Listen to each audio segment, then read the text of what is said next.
তোর স্বামীর নাম কি রে তাবিয়া? ছোট ভাইয়া আর ভাবি জানে ভাবি, আমি জানি না তার নাম কি। ও মা, সে কি কথা! তোকে বিয়ে দিচ্ছে অথচ ছেলে সম্পর্কে কিছু বলেনি, নামটুকুও জানিস না? আমার বিয়ে, মতামত নেওয়ার প্রয়োজন বোধ করেনি। সেখানে স্বামীর নাম কাম সম্পর্কে জানি কি হবে আইরিন ভাবি? বাদ দাও তোমরা, মেহেন্দি লাগাও। তা না হয় লাগালাম, তোর বড় ভাবিকে তো দেখা যাচ্ছে না। সে কোথায়? নাকি স্বামী নেই বলে চলে গেছে বাসা ছেড়ে? হয়তো ছোট ভাবি আসতে মানা করেছে এখানে। হয়তো আছেই, রুমে আছে। তোর ছোট ভাবি আসতে মানা করবে কেন? ছোট ভাবি জানে। এত কথা না বাড়িয়ে তোমরা মেহেন্দি লাগাও তো। না পারো চলে যাও, আমার ভালো লাগছে না। মেহমানদের সাথে এই কেমন ব্যবহার তাবিয়া? তোমার ভাইয়াকে বলে দেব এমন আচরণ করলে। আমরা কি তোমার জোর করে বিয়ে দিচ্ছি যে ভালো লাগছে না তোমার? বিয়ের আগে একবারও প্রশ্ন করেছিলে আমার বিয়ে নিয়ে মতামত কি? সেখানে আবার জোর না করার প্রশ্ন আসছে কোথা থেকে? তোমার ভাই নিশ্চয়ই তোমার ভালো ছেড়ে মন্দ চাইবে না। কে জানে কতটা ভালো। তাবিয়া, কি বোঝাতে চাও? আমরা তোমার খারাপ চাই? তাবিয়াকে ধুমকে কথাটা বলে তুলিকা।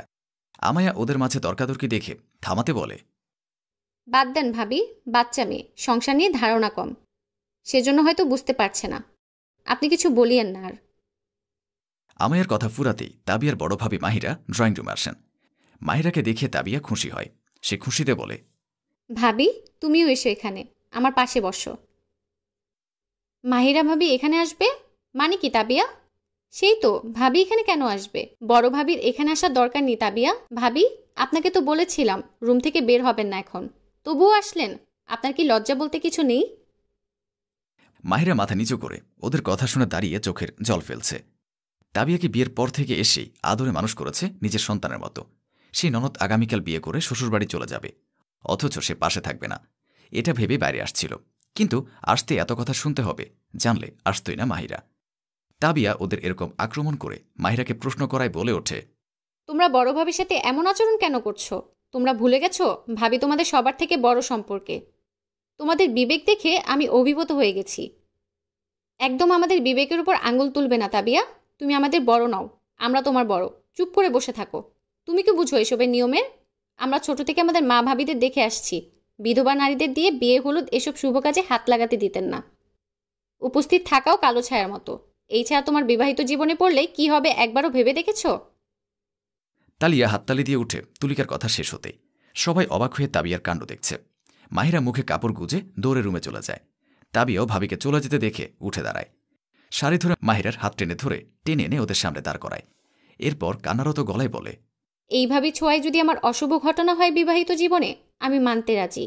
কারণ ভাবি বিধবা হলে আমার ভাই মারা যাওয়ার কারণেই হয়েছে। আর বলছো কালো ছায়া পড়বে?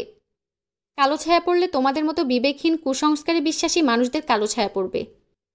যে মানুষ ছোট থেকে মায়ের মতো আমায় মানুষ করেছে, তার কালো ছায়া পড়লে তো এটা বলা যায় প্রতিটা বিধবা মা তার মেয়ের বিয়েতে থাকলে তাদেরও কালো ছায়া পড়বে। তোমাদের কথা দেখে আজ কথাগুলো না বলে থাকতে পারলাম না। অদ্ভুত মানুষ তোমরা। তোমাদের মাঝে কারোর স্বামী না থাকলে তাকে এই কথাগুলোই আমরা বললে কেমন লাগতো? ভেবে বলো কোনো কথা। ভুলে যাও তোমরা, সব থেকে কষ্ট লাগে কথার আঘাতেই। কথার কত ফুরোয় না, অস্ত্রের আঘাত ওষুধেই মুছে যায়। কিন্তু কথার আঘাতের ওষুধ নেই, তাই কাউকে দ্বিতীয়বার এভাবে আঘাত দিয়ে কিছু বলার আগে ভেবে নিবে 100 বার। তাবিয়ার কথা শেষ হতেই তুলিকা, আইরিন, আমায়া মাথা নিচু করে নেয়। মাহিরা জাপটে ধরে তাবিয়াকে। তাবিয়াও জড়িয়ে ধরে মায়ের মতন ভাবিকে। এভাবে যদি কুসংস্কারগুলোর বিরুদ্ধে প্রতিবাদ করত সবাই, তাহলে এভাবে কথার আঘাত সহ্য করতে হতো না কোনো বিধবা নারীকে।